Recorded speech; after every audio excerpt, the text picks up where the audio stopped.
Allez, direction Munich avec vous, Enora.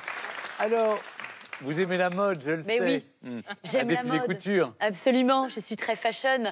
Et il me semblait important de faire un petit point fashion à Munich. Il y a ces jolies petites robes qui s'appellent donc... Les Dirndl. Parce que je n'arriverai toujours pas à le dire. Je me lève, vous voulez voir? Voilà, Mais petite après, démonstration. tu la portes de beaucoup Mariella. mieux plus tard. Regardez comme c'est beau.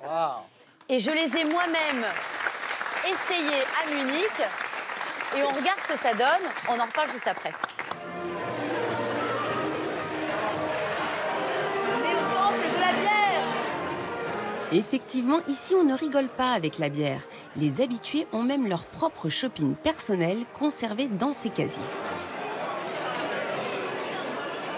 Un jour, j'aurai ma shop ici. Mais le plus frappant peut-être, c'est que les Bavarois sortent le week-end en costume traditionnel. C'est la fête des chapeaux à plumes et des culottes de peau. Pour essayer de s'intégrer, Enora s'est donc lancée dans une folle session shopping. Bon Yves, c'est le moment du shopping. Alors, Donc en fait, je vais essayer une petite tenue comme ceci. Comment ça s'appelle déjà? ça s'appelle un dirndl. La jeunesse se réhabille en habit traditionnel comme ça pour sortir. C'est vrai qu'il y a un certain regain parce qu'il y a eu certaines sociétés qui ont décidé de les mettre un peu au goût du jour, qu'ils soient plus actualisés, donc plus jeunes. Alors attention, ce costume répond à des codes très stricts.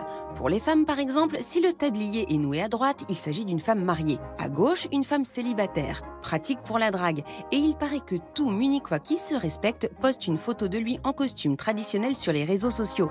C'est très compliqué de filmer dans les magasins munichois, mais voilà le résultat. Alors Stéphane, qu'est-ce que vous en pensez? Pas mal. Non mais, Et j'ai adoré. Ah non mais super. Alors, pourquoi je vous ai parlé de ça? Déjà, je voudrais faire un gros bisou à Yves Vatin-Pérignon, qui m'a emmené vraiment dans tout Munich, qui est un guide extraordinaire. Et c'est lui qui m'a recommandé d'essayer donc ce costume traditionnel, parce que je ne comprenais pas, depuis la matinée, je voyais tout le monde en costume traditionnel dans les rues. Et moi, un peu gourdasse, je me suis dit, mais vous avez une fête? Vous fêtez quelque chose? Il me dit, non, la mode est revenue. Tous les jeunes à Munich s'habillent désormais avec des culottes de peau pour les garçons et des dirndls pour les filles. Et donc, tu vas nous expliquer, Mariella, que donc seulement c'est traditionnel, il y a une façon de porter le nœud. Et pourquoi c'est revenu à la mode? Alors en fait, il faut dire, déjà il faut préciser que c'est une robe qui est des paysannes en fait, qui habitaient dans les Alpes. Et en fait, la classe un petit peu élevée à l'époque, ils se disent oh je veux la même robe. Donc du coup, les dames, elles ont commencé à porter des dirndls quand elles allaient à la campagne pour faire un peu pour faire couleur locale. Oui, voilà, exactement. Et en fait, grâce à l'Oktoberfest, que c'est devenu mondialement reconnu cette robe traditionnelle allemande. Mais c'est très saillant en fait. Pourquoi? Parce que ça prend à la taille. Absolument, oui, c'est vrai que ça. Et ça pigeonne en haut. Oui, on peut dire que ça pigeonne. Parce que même si on n'a pas grand-chose. C'est mignon. Mais c'est quand même hallucinant de voir toutes ces jeunes filles qui sortent le soir entre elles et qui boivent un petit coup ou qui mangent un petit morceau en tenue. Et je vous avoue que du coup, c'est très dépaysant et ça donne un charme à la ville supplémentaire. Mais alors, est-ce qu'il y a des codes couleurs?